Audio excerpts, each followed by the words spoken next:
As an engineer, it's fine to be in the office, but when you get down there on site and you have to deal with the day-to-day problems, that's when you learn everything. And that sticks with you forever. All throughout my life with different jobs, you always look back on things like those events and that shape how you can deal with these problems that arise.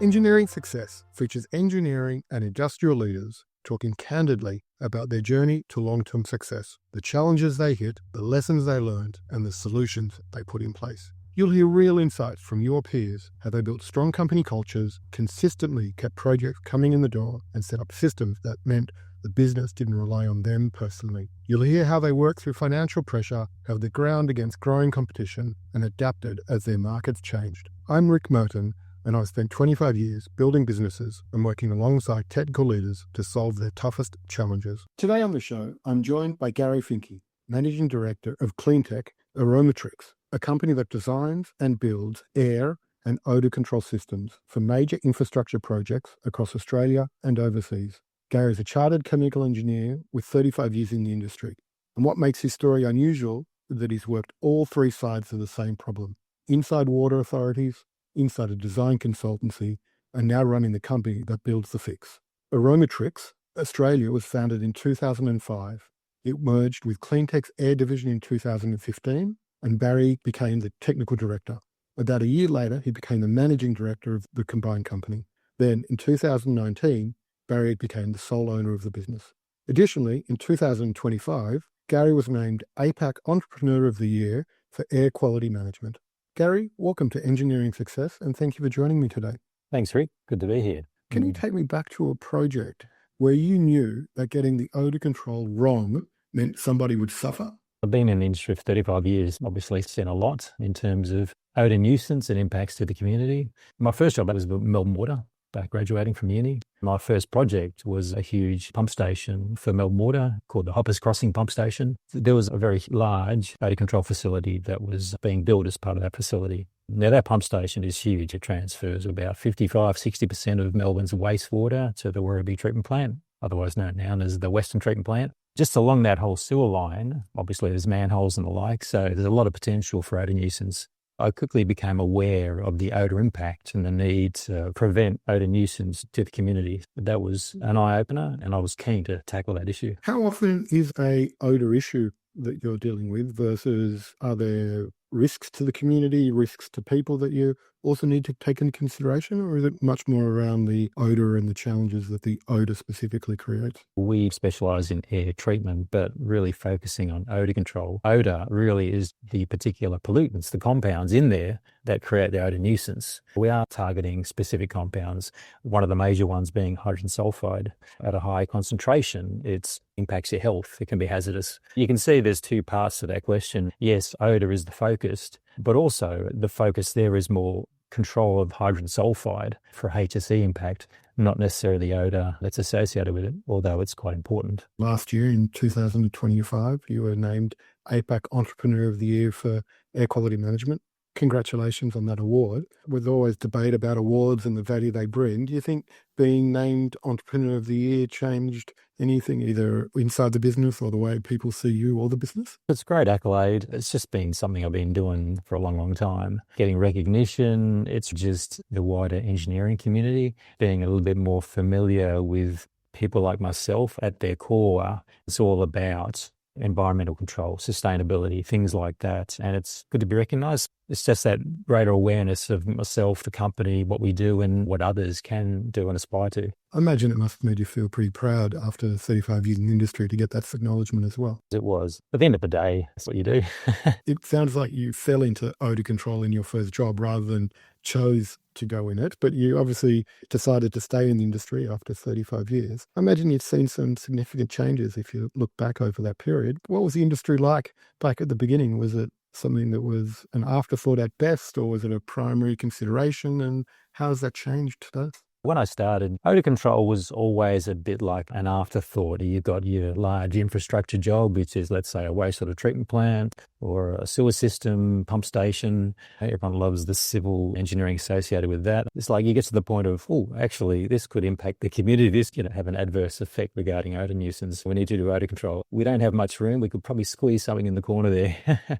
People not being aware, to really deal with odour, you need to know what the pollutants are. You need to have an idea of how to control it. Yeah, sure, there's different technologies out there, but they all focus on different compounds in different ways. So you need to know what you're treating in order to determine the best treatment technology, not just one size suits all, or being given hardly any information on concentrations to be treated and expecting someone to design a system and it will work full stop with no odour nuisance. Back then that was the thought, but now it's great because odour control really is part of the concept design. It's up there. A lot of understanding or the importance of it is at the start of the job, and that's refreshing too because that does change your design. Given your chemical engineering background, how much of it then and today was the chemistry that was keeping you interested versus just the solution and solving the right problems? I joined Melbourne Water first because of just the environmental aspect associated with water treatment, water, the gear of life for all of us. I've always had a love of chemistry and engineering, so I combine the two, the chemical industry in itself. Chemistry plays a huge part. Chemical scrubbers were the workhorse of industry, and they're chemical reactions between oxidants and pollutants. We have other means of treatment, such as biological. There's reactions associated there. There's other absorption processes. The chemistry is quite involved and intense, so you never get away from it. But there's a whole lot of other aspects as well. You look at odour control, at what are we actually treating? What are the gases? What's the impact to the community? What do we need to get down to not to create an odour smell? So what are the odour units that we can discharge from our treatment system and not cause an impact? There's what's called dispersion modelling involved. That is very important. The same with upfront, the concentration as well, how much pollutants are going to be generated in the sewer system. So there's sulphide modelling in the sewer systems. So you've got a number of aspects: sulphide modelling, modelling of other emissions, the gases to be treated, the actual technology you're going to select to treat those particular gases. What's your discharge limits? What's your stack height? What dispersion modelling is going to be associated with that? Then impacts to the community. You can see there's a lot of aspects with regard to odour control, which I find fascinating, actually. Looking back over the years of the business and given what you just explained, what's your team makeup today? What are the skills you've got on the team and the different areas you work? And has that changed over you've been in the business? Probably not. I've worked for water authorities, Melbourne Water, also Southern Water in the UK. Worked for a design consultant, Kinhills, Keller Banner Root, Halliburton KBR. So they were all the one company. That changed over the time I was there. Then now as a technology supplier, a lot of it's mechanical design. So we talk about air movements, fans, pumps. Obviously, there's a process component. I'm a chemical engineer. Structurally, we have structural engineers, civil engineers, because you need to structurally design things, platforms, duct supports, the vessels themselves. And then there's electrical as well. There's all these engineers or disciplines that you need for a large piece of mechanical kit, such as an odour control system. Hasn't changed. Always will be there. For the listener's perspective, the technologies that you're using in the projects you're doing, are they technologies that your firm's developed, or are you bringing in third-party technologies? Is it a blend of both? How does that sit within the business? Back in the early days, obviously, as I said, chemical scrubbing was used a lot. There were biofilters that developed back in the 70s. Essentially, having a chemical scrubber that just used biology, bacteria. There were neutral pH, that's what we call them bioscrubbers, had some unreliable nature associated with their operation. Aromatrix was one of 3 parties around the world that developed an innovation in terms of specific bacteria that consume or deal with specific odorous compounds that operate at a totally different pH. A lot of R&D was involved. One of the pioneers of biological treatment systems. Chemical scrubbing, that never changes. There's certain aspects that you can optimize the treatment performance. Activated carbon is well used. Activated carbon's been around forever and a day. It's just understanding how to use it effectively to increase its ability to treat odours, because anything can be designed wrongly and then it doesn't work properly. Same with biofilters. And we also do regenerative thermal oxidizers. Basically, thermal combustion. It's not really used in the water industry. It's probably more for other industries that have volatile organic compounds. Combustion is more effective than some of these other technologies. Just to go back to the start of your career, you started working in water authorities, and I assume at some point you made the decision to move out of that and then into different areas of the industry. Was there a problem, or was there a way the water authorities were working at that point that made you want to see the problems from the different perspective? What made you jump ship from the water authority to other parts of the industry? Melbourne Water is great. The variety of different treatment systems, the sewer network, it's huge. But like most Australians, I thought overseas, I wouldn't mind just seeing what else is happening elsewhere. UK was a great destination. I picked up an engineering job for Southern Water, which is one of the water authorities there, and basically just did odour control for about a couple of years. I just found that fascinating as well, to get the perspective of what others do. Obviously, the UK, great guns in terms of what they've done for odour management, R&D, etc. It was great tapping into that knowledge base. You've sat a water authority, a consultancy, and now a technology supplier. Do you think there's anything that the other sides don't really understand and get about each other? What's your read of how the industry works together? Because I've had the experience of being on the asset owner side, in the design consultancy side, which is about managing all stakeholders, it's understanding all the different facets to solving a problem and managing them, to now the supplier side of actually implementing the treatment technology. I think that awareness is important. What it does as a supplier, when I look at a problem, I probably look at it from a design consultancy point of view. How do we solve it? One size doesn't fit all. Have we looked at all the options? Have we costed them? What are their impacts? That philosophy, which has always been with me, it's fundamentally important for a supplier to have that mentality. You're actually properly solving the problems. And I think clients appreciate that too. For someone just wanting to sell an item because, hey, that's on my standard supplier list, that's not the solution. That's one way of answering that question. It's just having that interaction, everyone together working towards solving the problem. That's the key. Communication has always been the key. So how do you get these parties together, working together for the one goal? I agree, whether it's in this style project or a large civil job, bridge building, etc. Often there can be a slight discrepancy in the end objective between the asset owner, the design consultancy, and then the business that's actually doing the implementation. I was wondering, given you've crossed the span of all three, whether there's been a project where you've seen the individual objectives, which may or may not have conflicted with the overall project objective, being a struggle, and therefore, because you've been out across all of those perspectives, you've been able to bring that broader view to help get everybody communicating correctly and aligned behind the right objectives. It's a good point. It's kind of interesting. You always say, well, the client's always right. I mean, at the end of the day, a client has an objective, like a water authority. So you've got to be attuned to that. If they don't want something done a certain way, you've got to take that into account and work around it, still to solve the problem. No one's being adverse to actually solving the problem. There's always a number of ways that it can be done.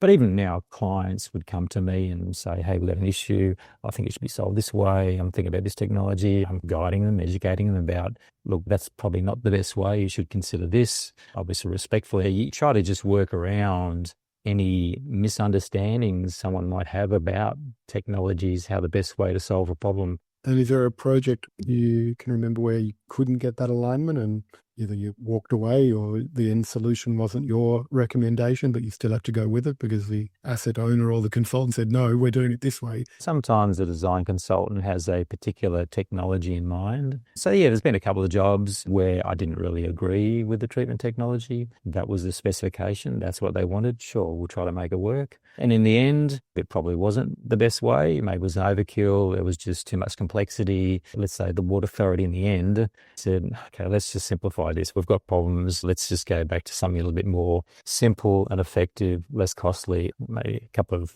projects were a little bit like that. In 2014, CleanTeQ Air Division and Aromatrix came together and you joined that combined firm as a technical director. Can you talk us through what was going on and why the two businesses came together? Aromatrix had been around since 89 and CleanTeQ had been around since 89 as well. In 2005, Aromatrix won one of their first major projects here in Australia. This is when I was still with Kellogg Brown & Root. I was just asked if they wanted to start up a headquarters here in Australia and asked if I'd like to join. I thought, great opportunity, something different, still in odour control, which I love. That's how that started. I was a part owner. During that time, from 2005 onwards, CleanTeQ and Aromatrix Australia were fierce competitors. CleanTeQ have done a lot of good work, a lot of systems, good credibility, and same with Aromatrix Australia. Actually joining in 2014-15 was a great opportunity. It consolidated the two businesses, aligned the best parts of each industry together into one company. There was obviously a transaction that took place. As part of that new entity, became the technical director. After about half a year, I became the managing director. Part of that, I wasn't a shareholder with that new business arrangement, but in 2019, I then took over the business as the owner. You joined Aromatrix, and it sounded like you did have a shareholding at that point.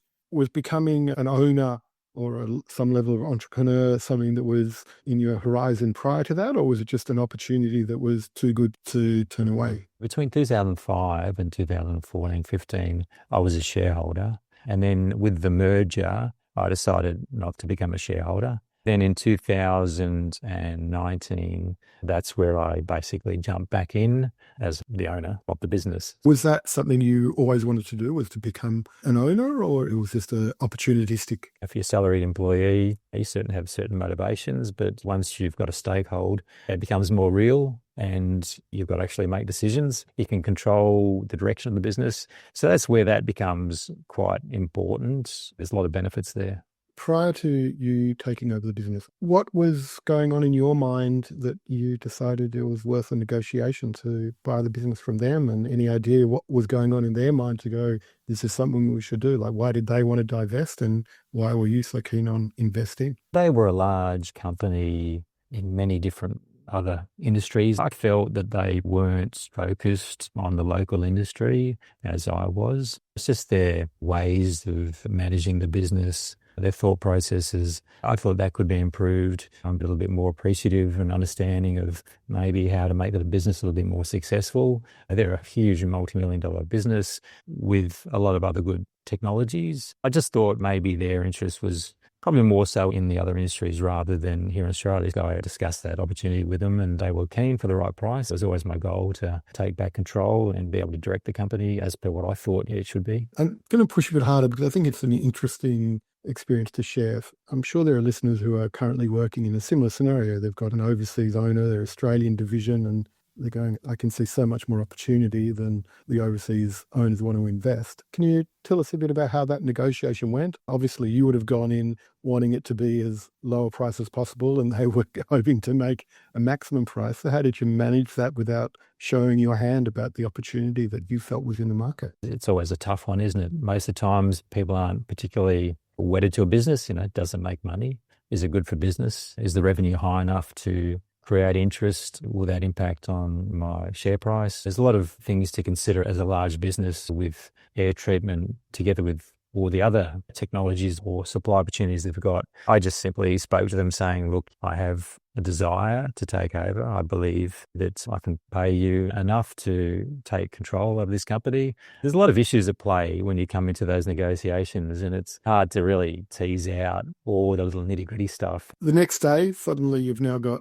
some sort of either debt or you've just got handed over a whole lot of cash and now it's all on your shoulders. I expect that was a complete reset of pressure on you. How did you deal with that from day one, or was it just keep going and you knew that the returns would come eventually? By that time, what had been like 14 years since I started with Aromatrix Australia, nothing really changes. You've been doing it for so long, it's just business as usual. I was already the managing director since day dot. Sure, you got the added pressures of just the funding aspect, cash flow. But again, it was not something that I hadn't been doing. It wasn't really a big deal. It was just business as usual, just more control. Quality is always important. Client satisfaction. Sometimes when you're not really tuned to the local industry, you can have a little bit more of a, we don't care, this is what we want to do. This is better for our bottom line. Let's not worry about what the client thinks. Sometimes a major owner can have that mentality, whereas you're on the ground, you don't have that at all. You got to work with clients. You got to solve their issues. You got to think differently.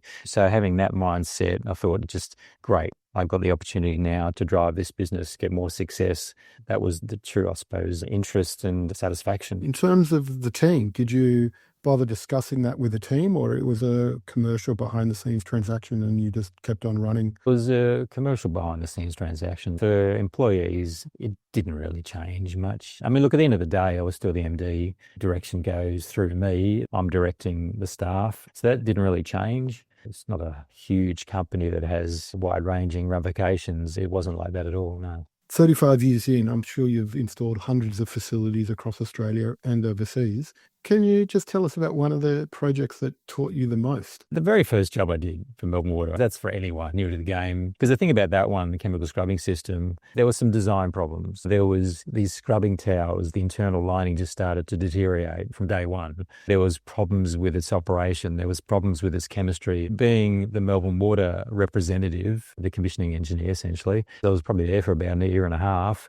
solving those problems, optimizing. That was just absolutely fascinating because that's when you get into the nitty-gritty. As an engineer, it's fine to be in the office, but when you get down there on site and you have to deal with the day-to-day problems, that's when you learn everything. And that sticks with you forever. All throughout my life with different jobs, you always look back on things like those events and that shape how you can deal with these problems that arise, probably better than if that was the first time or later in your career. If you've looked back at some more recent projects, obviously that one was 30 odd years ago, so there's been plenty. Did that initial project change the way you thought about future projects, the process, the tools, anything about the way that project ran and what you learned that has then been a reset or a way you've considered projects in the future? One aspect is proper planning. That's the key. You can rush into a job and then as you're going along, you've forgotten about this or that. This design assessment hasn't been done, or this design aspect, or certain equipment items you need to make sure, let's say, the installation works run smoothly. Design issues that can then impact on trying to build the facility on site and get it to work. That's the key. Having built over 500 systems, that sticks with you always. They say proper planning prevents poor performance, big time. Now we've got a whole list of things that we need to tick off and deal with at the start of a job, so things run smoothly. Now that the odour management is considered at the commencement of the project, not as an afterthought, it makes it easier to do proper planning. So a couple of times you've mentioned sustainability, and obviously water is critical in terms of, you mentioned it's the giver of life, but considering water and sustainability is key, and how we manage our wastewater is critical to that. I think you've used language where it's a moral imperative and a strategic advantage. Given that statement, when has sustainability actually been a thing that won the client for you?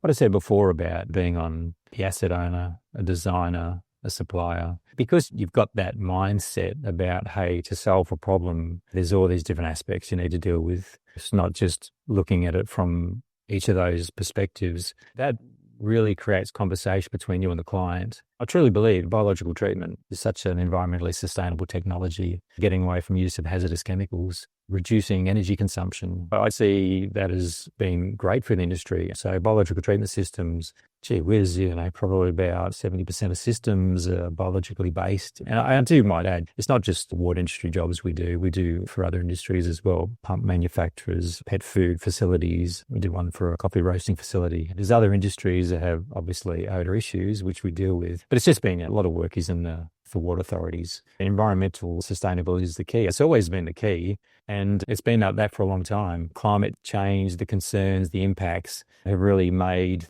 these issues more imperative for everyone. They're sensitized to the impacts that this could have on the community. Everyone's much more aware now, and that's great. I think you're selling yourself short a little bit by saying it's always been there. I think it's always been there for you. Industry especially, government and infrastructure asset owners may be slightly different, but I think the industry has been pretty slow at adopting and believing in sustainability as a first principle, where I think it's obviously core to who you are. So it might have been a few years ago, but do you think that positioning has helped you create a point of difference in the industry? Oh, yeah, definitely think so. Yeah, we really promote ourselves as focusing on sustainability and environmental management. And I think that's probably some of the reason that we've been so successful. We certainly push that because we truly believe in it. There's a lot of opportunities to work greener and smarter. And you're right too. I've always had that idea, that concern for the environment. It's nice that more people are becoming aware. You're correct. Not everyone's focused on that. It's an evolving issue, isn't it, really? I think more people will become aware as we certainly see the impacts of climate change. Mike, eldest child's about to graduate from an electrical engineering degree, and I think as the new engineers graduate, these issues will become more and more pertinent because they're living the world that we created for them, unfortunately. Exactly. It's kind of always interesting. You get set in your ways, the older people, the young ones come through, different ideas, refreshed with what they see, what they hear, and they start making changes. Thankfully, things change eventually. It might take time as old ideas diminish and fade away, and new ideas and people who have the control do start to make the changes that are necessary. You work in a competitive world and you're not the only supplier that's pitching to the major utilities like Sydney and Melbourne Water.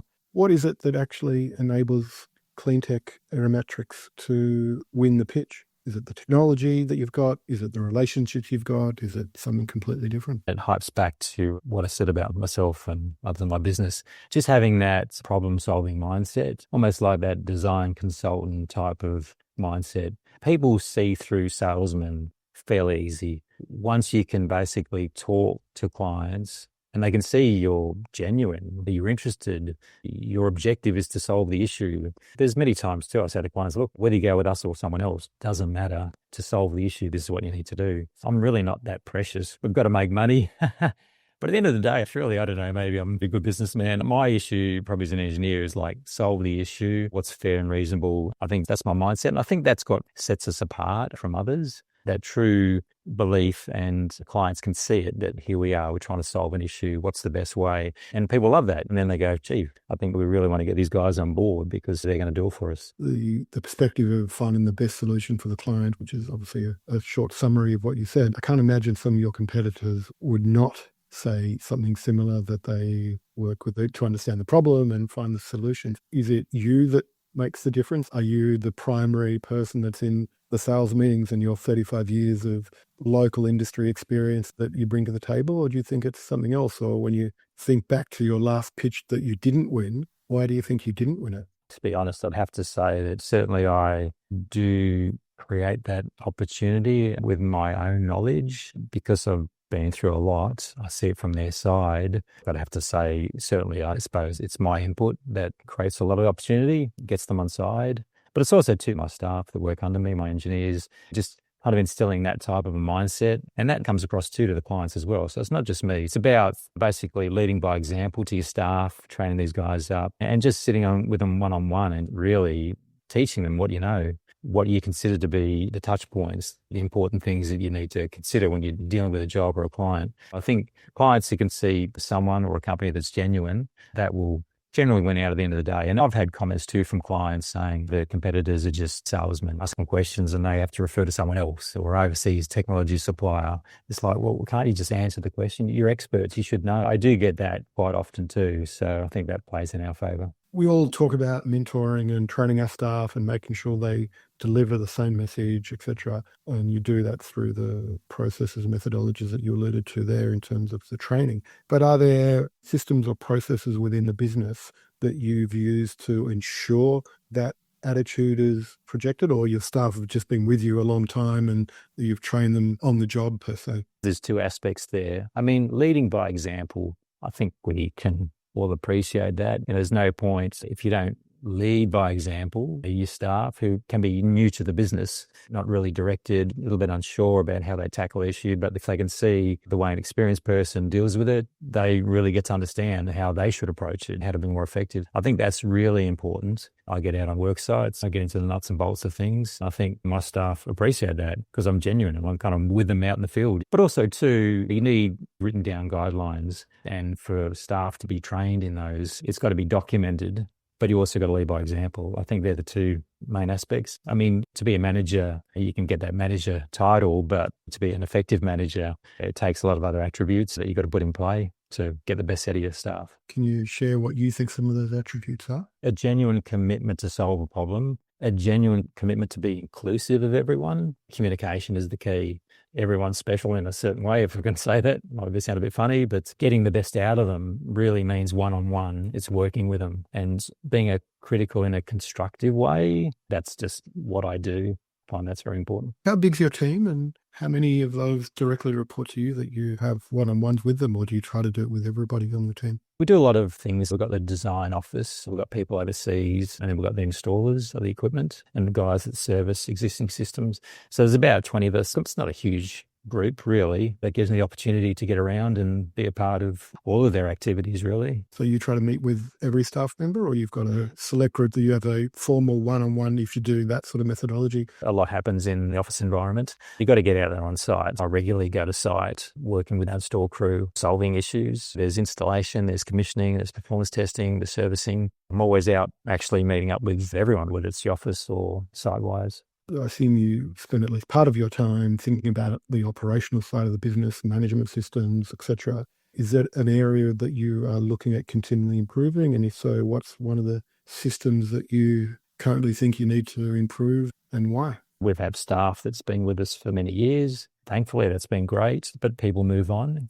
New people come into the business. You've got to make sure they're trained, they know the procedures, they have that guidance. Just making sure that we're continually going through that process. There's different ways, there's improved ways to manage a business in terms of what you do calculation-wise, what you do with your CAD work. Models, 3D models are a huge part of designing systems these days. There's new and better ways of doing things. So it's really keeping abreast of that and just trying to manage people's understandings about what we can do, having it open to everyone about, hey guys, are there better ways to do things in terms of our management systems, how we deal with things in the office, even social events, all extremely important. You mentioned two things. One was an onboarding process, so when new staff come on, and then two was the training. The onboarding one, is that a formal process that you've got documented when you onboard new staff, or you look at it each time and run it accordingly? There's definitely an induction and an onboarding process for every employee that starts. That can only go into so much detail, and it depends on what staff member has joined the business and what their capacity is, what their responsibilities are. The other thing is engineering project management guidelines that you tackle in a different way. That's more of a training session specific to a group. It might be the engineers, not the CAD guys, not the finance guys, or it could be the finance guys and not to do with the engineers. You need to deal with what issue or guidance that particular group needs and then focus on that, have the sessions involved to get everyone on board, everyone contributing, see maybe how we can make the system we have in place better. I mean, we're always evolving. I don't profess to we have perfect management systems, not at all, but it's how can we improve? After 35 years, and you said 500 plus installations, is there a ceiling that you haven't broken through, whether that be a technology ceiling, a market ceiling, or a personal growth ceiling that you've hit? Where are you up to and what needs to break through for the next phase of the business? It's not really a numbers game. There's a lot of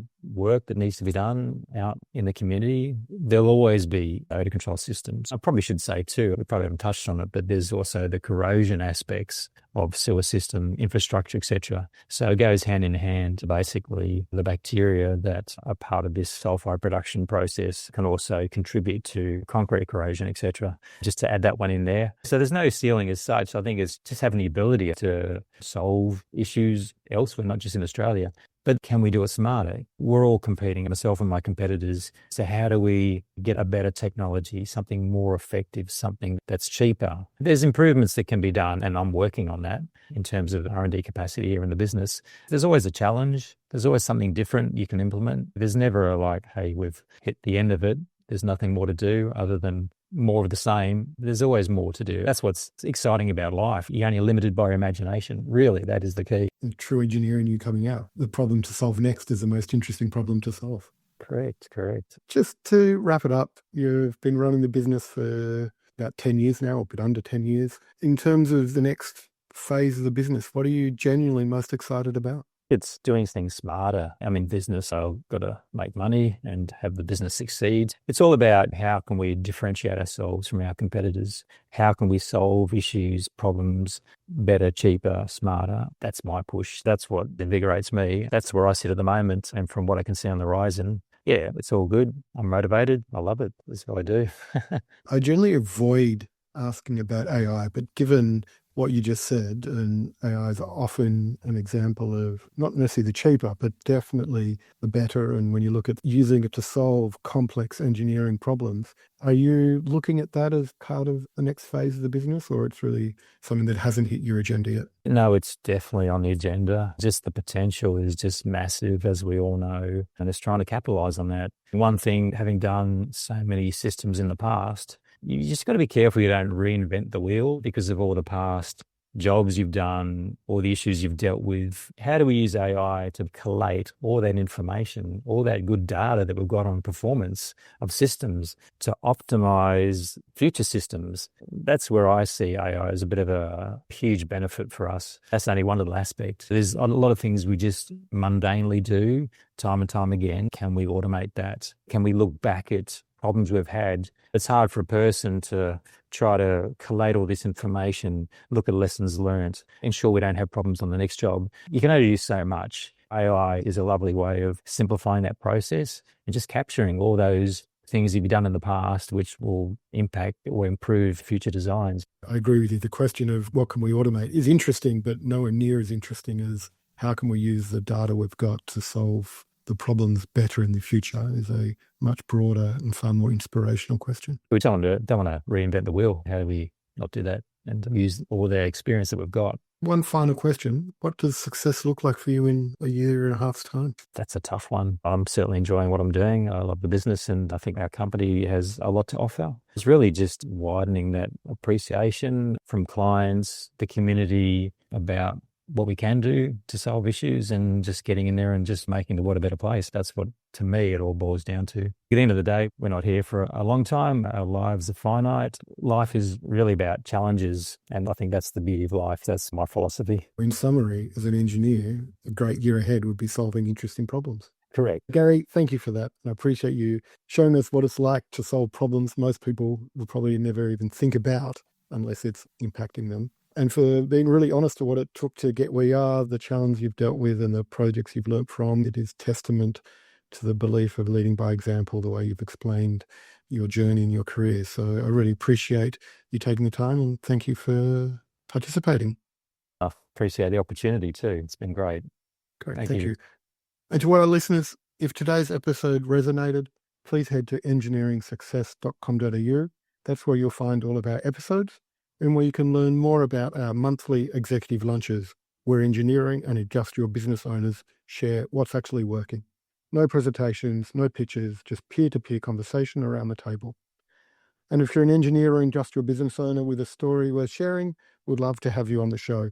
Again, visit engineeringsuccess.com.au and to find out more.